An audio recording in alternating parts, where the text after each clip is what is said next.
कि हमारे 3 जो माननीय सदस्य 14वीं विधानसभा के हैं, तुषार सिंह जी देरा से और केएल ठाकुर नालागढ़ से और आशीष शर्मा हमीरपुर से, इन्होंने 22 मार्च को विधानसभा की सदस्यता से जो है वो रिज़ाइन किया और वो रेजिग्नेशन जो था 22 को हुआ, 23 को इन्होंने जो है भारतीय जनता पार्टी को ज्वाइन किया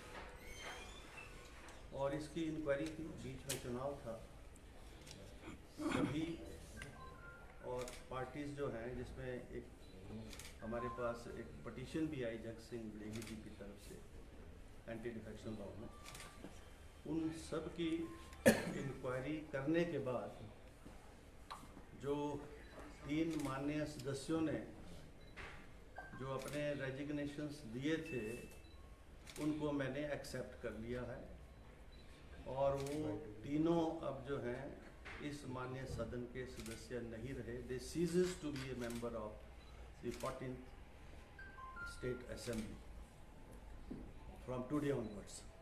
तो कोई नोटिफाई हो जाएगा अभी और गजट में भी चला जाएगा।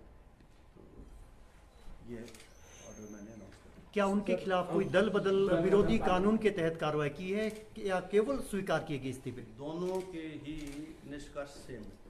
अगर आप रिजाइन कर रहे हैं, खुद दे रहे हैं, मेरे पास भी आ रहे हैं, सेक्रेटरी के पास भी आ रहे हैं, तो उसकी जो वॉलंटियरनेस और जेन्युइननेस है वो तो असर्टन हो जाती है।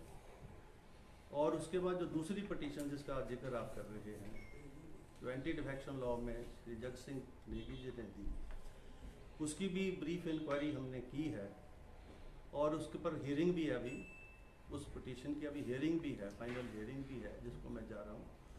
लेकिन चूँकि आज ये फाइनल ऑर्डर पर रखा था मैंने, तो इसलिए उनका जो रेजिग्नेशन है उसको तो मैंने एक्सेप्ट कर लिया। बाकी प्रोसीडिंग्स अभी दूसरी जो है, अब नेट रिजल्ट तो ये है कि this is to the member either way, either if I accept the resignation or they are disqualified.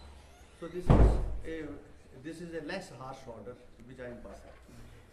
Sir, अभी के लिए उनका इस्तीफा स्वीकार हो गया है, यानी वो अब सदन के सदस्य नहीं है?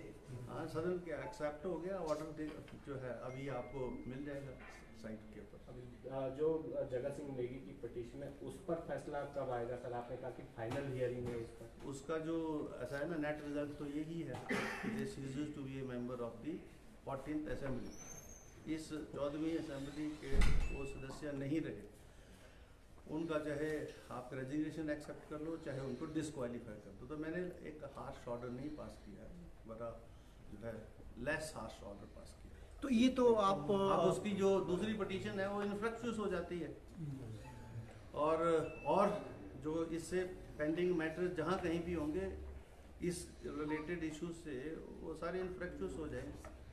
सर इतनी देरी क्यों? फिर ये तो आप पहले भी कर सकते हैं, आपने कहा कि उनकी स्वीकार कर लिया। इतनी देरी इसलिए क्योंकि बीच में आपको पता चुनाव भी था और सभी को बुलाया भी गया, सुना भी गया, और बजाय इसके कि जो है वो मामला यहीं रहता, आपको पता हाई कोर्ट में भी गया मामला, और हाई कोर्ट से भी जो आदेश अभी तक हुए हैं, जो चीफ जस्टिस साहब का जो ऑर्डर है कि स्पीकर के डोमेन के अंदर हम दखल नहीं दे सकते। अभी वो 3rd जज को रेफर हुआ है, वहाँ फाइनली आर्गू हुआ है, पर उसका कोई मेरे पर कोई उसका वो नहीं है, कोई स्टे नहीं है कि आप प्रोसीडिंग नहीं कर सकते, अपना फैसला नहीं ले सकते।